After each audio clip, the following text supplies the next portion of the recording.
guys, what a week again we have. It seems like I'm talking about this every week, but it's true. So 2 weeks ago, I shared with my team about what's going on in the drop in prices in some of the key crypto and why it was what I term it as a optimistic bus stop for people who are yet beyond the bust.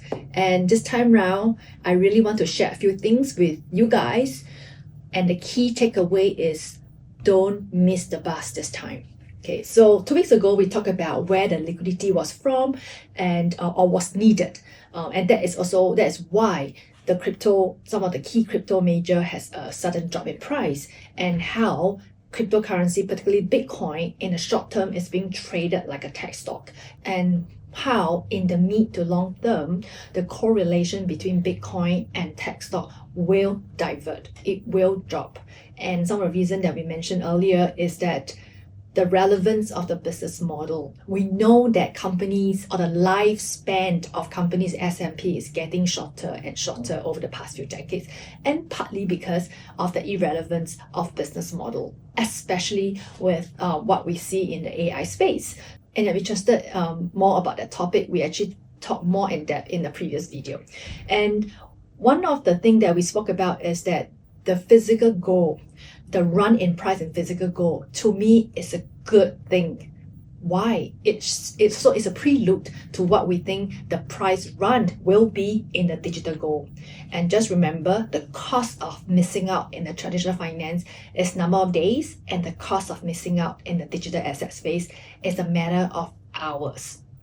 So the other thing is, another conversation that I had with some of my friends is, they asked me, Zen, where do I allocate? Where do I put my asset? Where do I hide?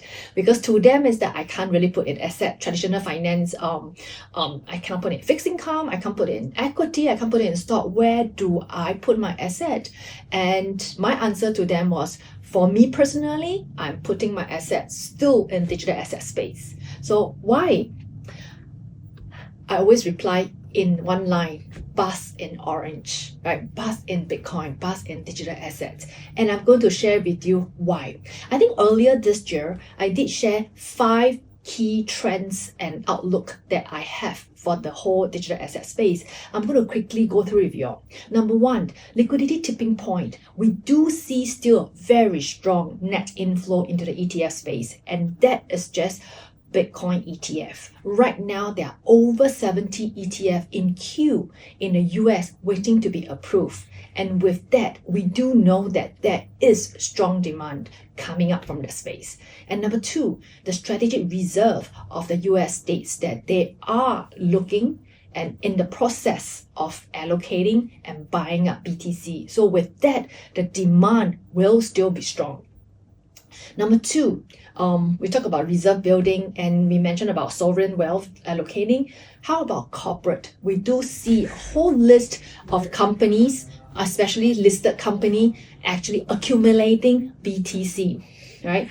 And if you look at the top 10 assets, BTC, Bitcoin, was number 7 for a long time out of the top 10 assets. If you look at the list, of course, number 1 on it was physical gold, and you have Apple, Microsoft, Nvidia, Amazon, Alphabet. And number 7 is BTC. And just a week ago, Bitcoin actually was briefly number 5. And what we mentioned earlier this year in 2025 is that we do believe that within 12 to 18 months, that BTC will be number 2 right after physical gold. So that's point number 2. And number 3, we will see increase in regulatory will and clarity in the space. And with that, you will know there'll be more products coming up, and that will also expand our whole ecosystem. And what are the projects that you will see the most actually in 2025 will be stablecoins in the payment space. That brings us to number 4.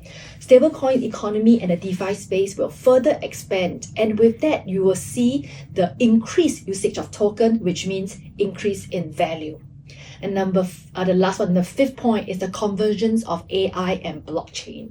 And again, that will help in the expansion of the DeFi, decentralized finance space. And to me, it's a match in heaven, right? In terms of what crypto could do, what AI could do, and you think about it, there's a thematic theme on what we want to look for, or what kind of tokens that we will be allocating to ride the bull run of 2025. So again, these are the 5 key trends and outlook that we shared earlier this year. So what are the key things that we wanted to say again in the past 1 week? We spoke about M2 global supply and Bitcoin price, right? And we have seen how M2 has increased, and it always with that will be a prelude again, a lead and lag of the rise in Bitcoin price. We are seeing again very strongly, in fact, this few weeks. Let's talk about the fear and greed index. So 2 weeks ago, for crypto, we have a fear of 31, 0 being extreme fear, 100 being extreme greed. So for crypto, we do have 31 fear index 2 weeks ago, and now currently we have an index of neutral, 54 in just 2 weeks. How about in the equity side? 2 weeks ago, we have extreme fear index of 18. And now we have a fear index of 35 in fear zone.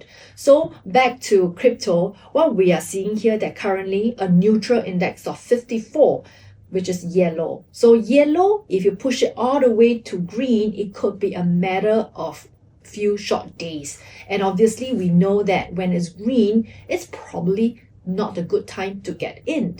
And now if it's a neutral zone, we really have to rethink, should we be allocating into the space and what tokens? Okay, let's look at who are hodling digital assets and Bitcoin.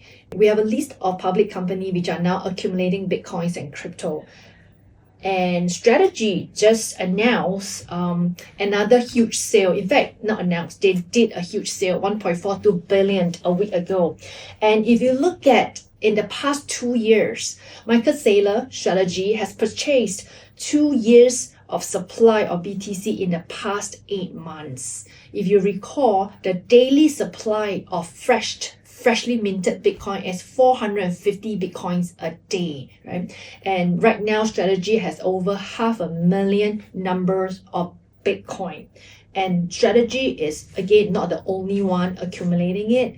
We see BlackRock has 500 million numbers of Bitcoin. So BlackRock is very close right after Strategy, and we believe that in a few more months, the number of BTC owned by BlackRock ETF will exceed Strategy. So these are the 2 biggest bag of BTC in the world right now, and we do see that more and more companies, especially public listed coal, and of course the states of the United States, right? All the smaller states like Arizona just got announced that they have approved their strategic reserve plan, and they are on the way to accumulate BTC.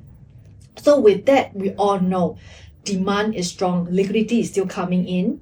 That's one. And I wanted to pause right here and talk about the altcoins. What happened in the last season? So I think I shared about over a year ago on what happened in the last altcoins the bull run of 2021. So we do have Bitcoin during the bull run of 2020-2021 increased by 4.6 times. And we have Solana, Avalanche. Solana increased by 100 times. Avalanche increased by 25, and Polygon 111 times during the bull run. So for us to truly ride on the bull run this time, there will be a allocation into the altcoins. As you can see, the potential of delivering a higher alpha for altcoin is what made some of the crypto funds do very well for the bull run. So 5 months ago, when I was on Bloomberg, I was asked about what is my price prediction of BTC in the coming year. And the number I had at that time was about 150 to 180,000 within a year. Now I'm actually revising it to 250,000, which is a 250,000 within 1 to 18 months, which I believe is closer to a year. And it could, in the best case scenario, be reached even end of the year. So why are we saying that? With all the indicators of the liquidity coming on board, that's one. And we do know that, again, the correlation right now of BTC being a tech stock, it will slowly divert. The correlation will slowly drop in the medium term. Okay, and what is the key theme, right, for Q2, for the Q2 bull run? We call it APT. act fast, P, position yourself, and T, to the moon. And you will look at some of the few majors. BTC for the month has been up almost 12%. The dominance has consistently crossed 60%, it's 61% right now. Solana for the month has been up over 15%. And if you look at one of the biggest news for the past week is that US banks are now free to lend against BTC after Federal Reserve and FDIC ease restriction. So that is huge, which means that when the corporations and including the states are accumulating bags of BTC, they could borrow against it, which also means that it's no longer dead weight or dead capital being locked up in cryptocurrencies subject to volatility. There is actually liquidity that you can free up to either further diversify or increase your position in the space. Let's talk about Solana.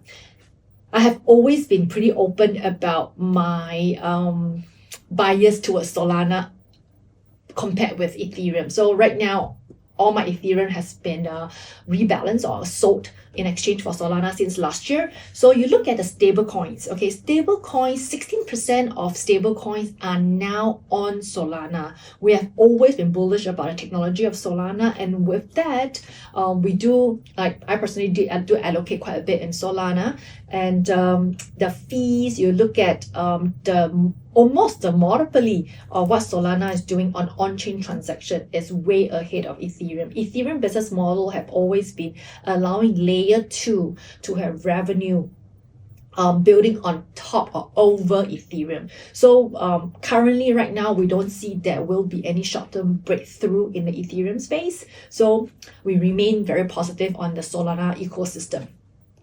And let's look at, I think what we spoke in the last video is looking at the history of a first climb and then a mid drop and an all-time high. So again, all this has come through for the 2024-2025 bull run. All numbers seems to be still in progress for our next second climb, which is the all-time high, which I mentioned. For Bitcoin, we are looking at 250,000, and Solana, we're looking at a price range about around $500. So with that, again, just want to repeat, where do we allocate? Where do we hide our asset? Only one final reminder, this is an optimistic bus stop, so don't miss the bus, and do remember to bask in orange. So till the next video.